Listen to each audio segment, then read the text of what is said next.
maraposhe yenda korosoko bobo sikatela yenda mama roko yende na osalo sambote soit disant to benga ou beaucoup benga parler à langue yango te masolo ya parler à langue ezo continuer ndeko yo zo landa ngai na bi ke so décharger na pesi mbote ba mbote bele bisiko zwami vraiment na pesi mbote na ba ndeko no soto ba za déjà abonné à TRC qui bolelo télévision to ba sepela ko soutenir TRC qui bolelo télévision na pesi bino mbote en particulier Frida mwasi ya mindinga mwasi kitoko ya yo ba mbote ya mwana na pesi Belinda ndeko nanga mwasi kitoko mutu moko bien mais à suivre yebora yebi na ye lisusu po ndeko nazolwa makambo eza série yebi ke émission eza trop kombati ezobundisama pe ekobundisama po satana osepela te bato bakangwama na ignorance lokola ya po ndeko parler à langue ezali mayete oyo biso tokomi kosala lelo to tokomi koloba lelo na yeli bino quelques versets oyo botanga yango po efongola bino misu olongwa na kolala olongwa na ignorance ndeko rababa yondo bobo shiko bobo yenda korosoko euta wapi eza monoko ya mboka ni eza monoko ya wapi soko fongoli Bible dans Actes des Apôtres chapitre 2 verset 4 kuna babandi lisolo ya kobeta lisolo makambo oyo yango na olobela oya parler à langue bisika parler à langue bandaki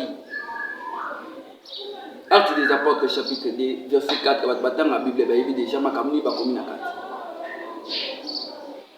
ezoloba molimo mosantu ekiteli batu bazokoloba monoko ya sika kolandisa inspiration ya molimo mosantu kolakisa ndenge kolandisa plutôt ndenge molimo mosantu ekotelaki to eyelaki moko nsima mosusu balobi te ke eyaki na sentiment moko bango babandi kosambela ale maloba esili bango babandi kokoloba maloba oyo eyaki bango na mituna bango te to babandi koforme kocréer langue na bango te Bible zoloba bien que oui tant molimo mosantu ekitaki mutu na mutu alobaki langue to monoko ya sika kolandisa ndenge molimo mosantu epesaki na monoko na yaloba ezalaki na makanisi na bango te na mitu na bango te soki tokiti na Actes des Apôtres wana kaka chapitre 2 na verset 6 kuna ezoloba na biso batu baye koyoka bandeko bazo parler à langue moko azoyoka muyaka mais azoloba chiluba siko chiluba muluba ye koyoka siko muyaka azoloba chiluba kamusi mutetela aye koyoka muswahili azoloba kitetela ekamusi mukongo aye koyoka mutu azo parler plutôt mukongo aye koyoka bandeko ya Amérique azoloba na kikongo ekamusi c'est ça, c'était comme ça. C'est ça qui monoko oyo batu bayebi monoko eza parmi minoko ezaka na mokili na mokili nzamba sala mokili ya ndenga kabola minoko na ye ezaki rondo koroye ka baba shinda baba yende korote ndeko attention tozoloka mboka ozoloka na libota na to mboka nde ezokende tozososola te banani bazosala mabe banani bazoloka mboka sans le savoir que eza ngana yo oyo tokoma euta soki na monde nini toyebite soki mbe nani ngwa ya nango toyebite etikali pe na bato nyonso tu oyo ndenge tokomi koloba ngo lelo ndeko oza chrétien otangaka Bible na mpe nazokomprendre te satana aveugle biso ndenge nini mpona nini ntina niveau oyo satana akoki koaveugle ndeko yo na ngai oyo totangaka mpe makomi tomonaka makomi oyo ndenge komami Alang eza sentiment te yo ki sentiment char de poule matio na nzoto mbala moko yo moko obandi koloba eloko yo mesana eza yango te wana eza parler à langue te ndeko ozoloka balobi poussé par le Saint-Esprit ndoko parler à langue munoko yo moko yebi te ezala na makanisi no te catégorie ya parler à langue ezo différencier eza bisika oyo nzambe aza na posa osolola makambo bato bazazisa ozala tu bayoka te kaka yo na ye soki ozali mukongo place wana batetela na baswahili na bazongo baza wana nzambe atie yo sikoyo oloba monoko ya kikongo eza parler à langue te est-ce que batetela bakoyoka ote po eza monoko na bango te nzambe atie yo oloba kisonge me oza mukongo po bino mibale boyokana kaka est-ce que eza langue te mpo na nini te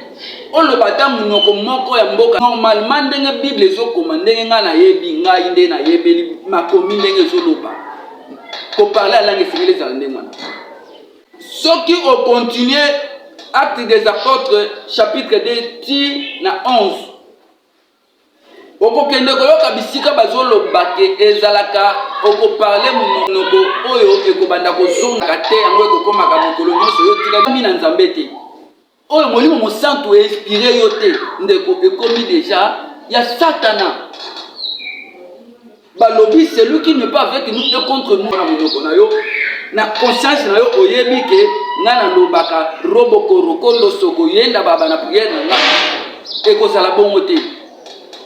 alangue ezali poussé par le Saint-Esprit eza monoko oyo na conscience no na bomoto na yo oyebi yango te oza na maîtrise nango te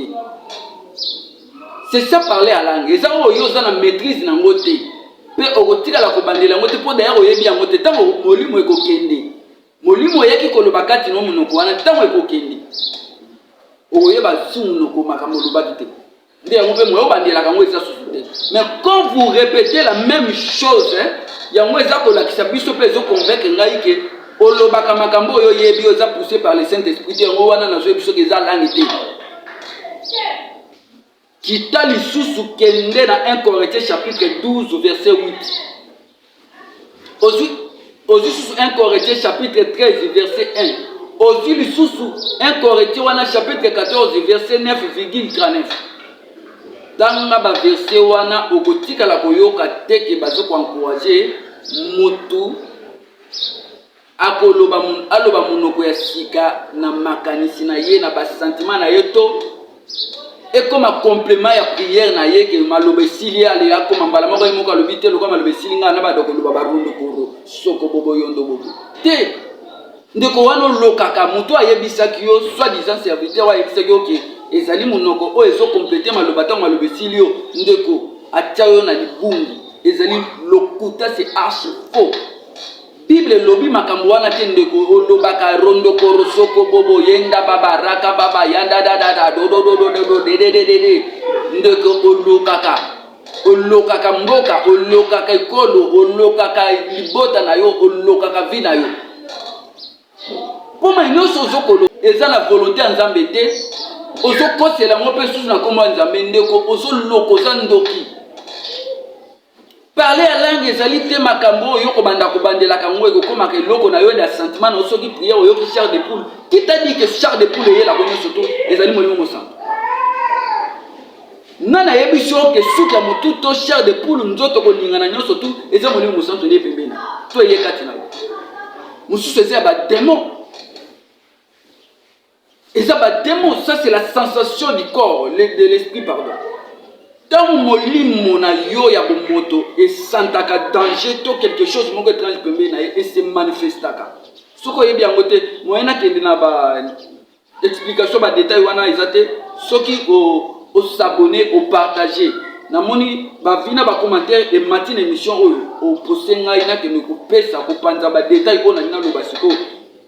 oyeba koma ndenge nini esprit na nzoto esololaka koma ndenge nini esprit ebangaka un danger oyo ye kaka asentir yango me nzoto amoni te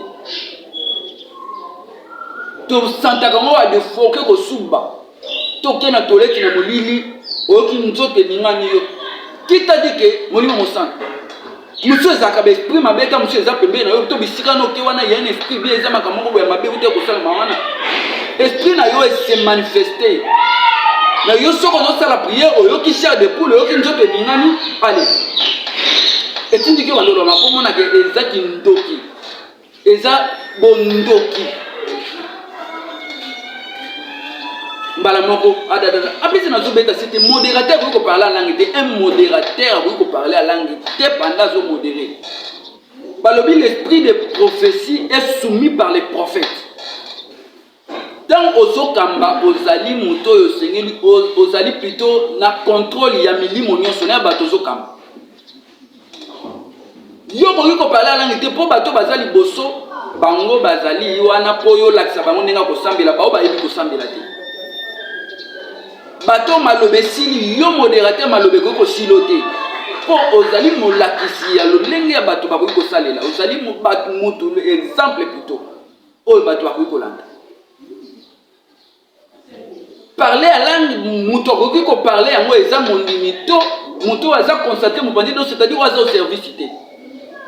mais celui qui est au service a ko parler à langue té pour bato ba olanda nini tanga na Bible ceux qui na bosanité les gens incorrects entre na 13 et na 12 danga oyoka makambo no loba apôtre Paul azoloba na sepelaka soki na zo sambela na kati ya mbato bisika bato bazali na loba na monoko oyo bato bayebi poesunga bandeko bavandi tanga si apôtre Paul ndazoloba poesunga bandeko oyo baza pembeni bayeba ndenga kosambela bazwa maloba koloba lolenge ya malamu kosambela na kosambela te na langi na kolinga te monoko asike yela ngai po na kokoma lokola liboma. C'est apôtre Paul qui parle ça. Donc un modérateur moto azali ko kamba prier to mokambi akoki ko banda ko parler à langue te rondokoro yondo bobo sheka baba yenda mama roko ozola sabatu makambo na nozolo bana elekisi ni po ezana ba langue mususu yaka ezo kolakela mabe. Molimo Monsanto egoko ya na kanda pe bani ko lakela mabe na parler à langue. Molimo Monsanto egoko ya pe bani ko pambola na parler à langue. Mais à parler à langue on a solo ba wana fait attention ça eza rondo korote eza sikate la tête sikate les années. Eza degete. Ndeko makambo tozo mona mikie et servir biso exemple. Ils ont mandangate. Ba makambo na zolo ba oyo ba biloko na zotia na kati oyo ezali o comprendre que soki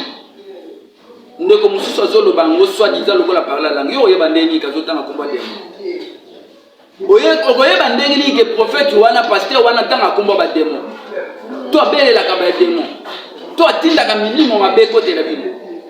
Oye ba ndeni yo okombino bokoma ba fana ba prophète ba pasteur. Sur le royo kaka pasteur alobaka eloko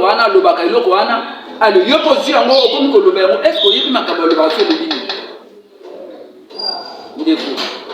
na mbona oloba no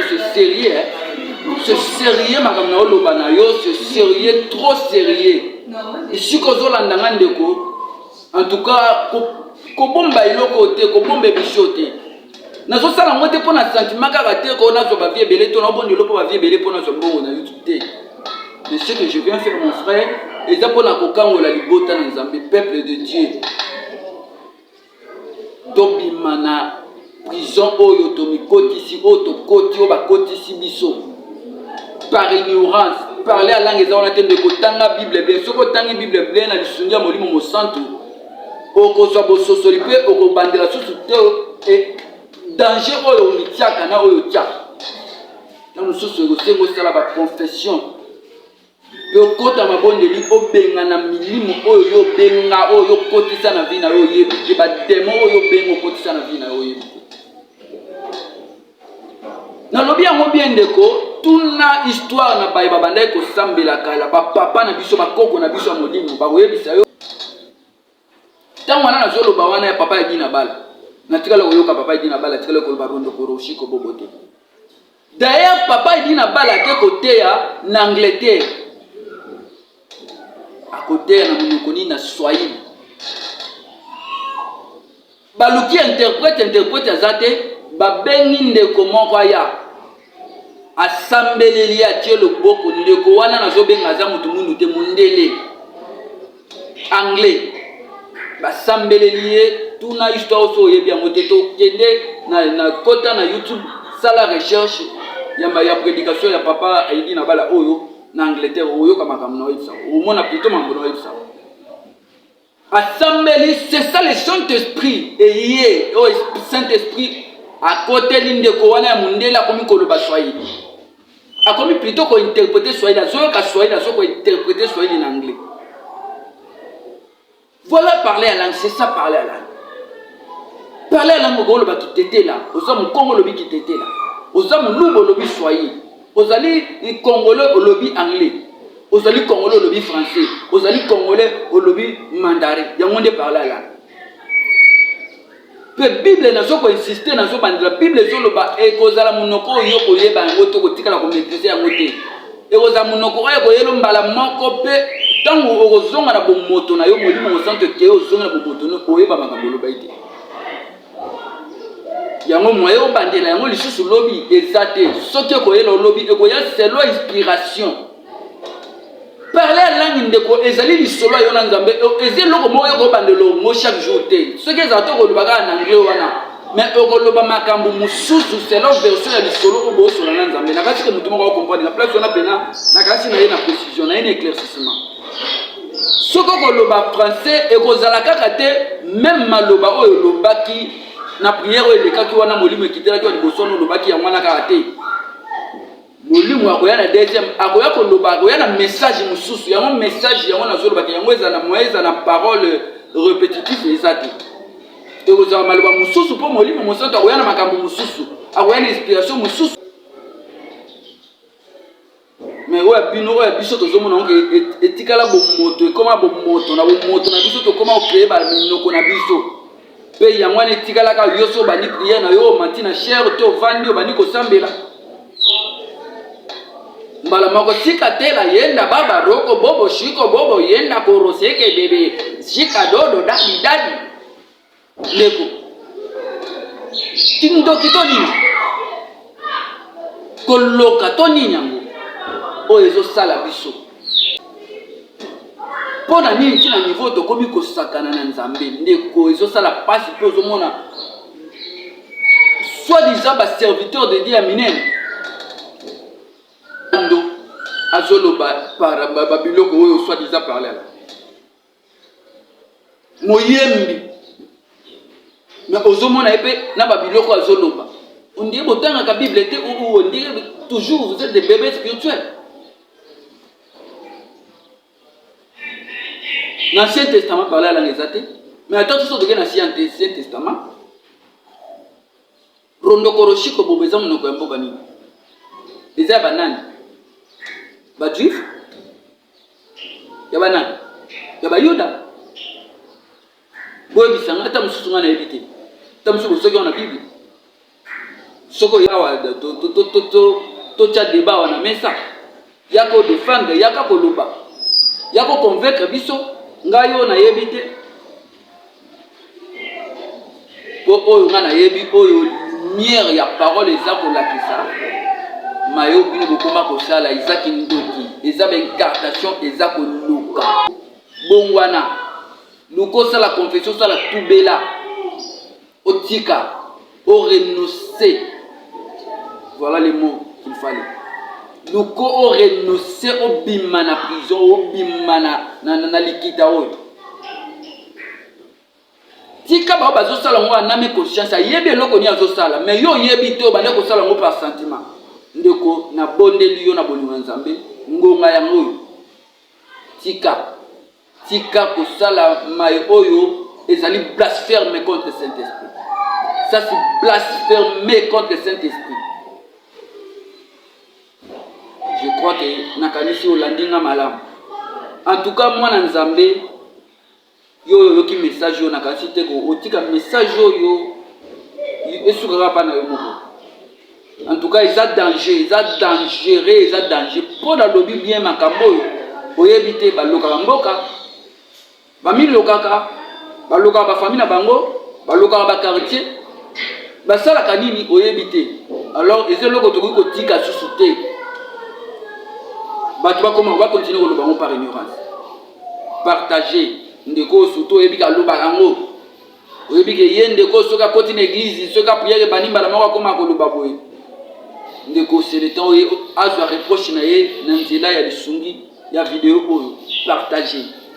Partager ndeko na yebike sana bitumba makasi vidéo po nga moko na komonte yango nano oyo ya liboso esalaki nga problème so tali vidéo wana bande petit suka oyo ya liboso avant oyo nazoloba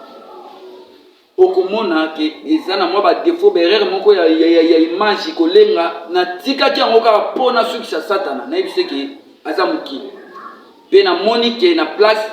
ezopesa bavi moki na comprendre ke mai oyo ezali ya satana asepeli te asanti ke na bouge nalingi nabimisa bato ebele na prison yango ndeko bisika oyo ozali sunganga to sungana simbanga tozala loboko na loboko ndeko tokende koningisa satana atika bandeko oyo atie na prison na ye. Vraiment na suki wana mpona lelo nazangi kopesa mbote te na baye basungaki nga nsima ya kamera na ngai ndeko Tracide Kilolo bambote no ya mwana na ndeko na biso Réali Monoki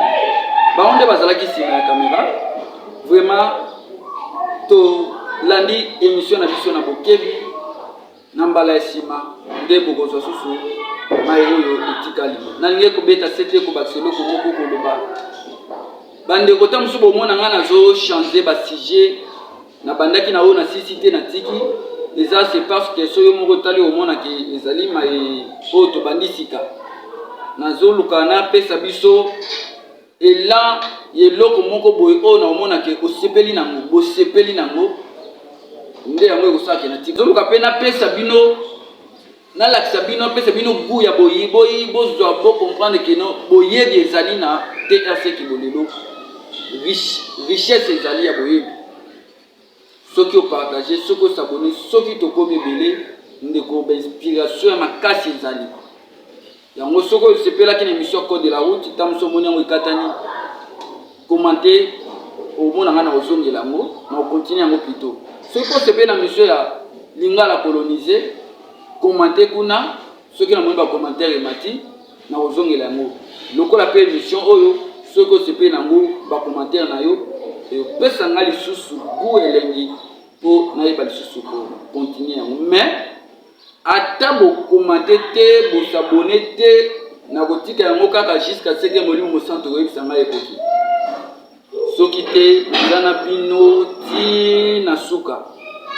vraiment nasuki wana mpona lelo ciao tomona ni balasi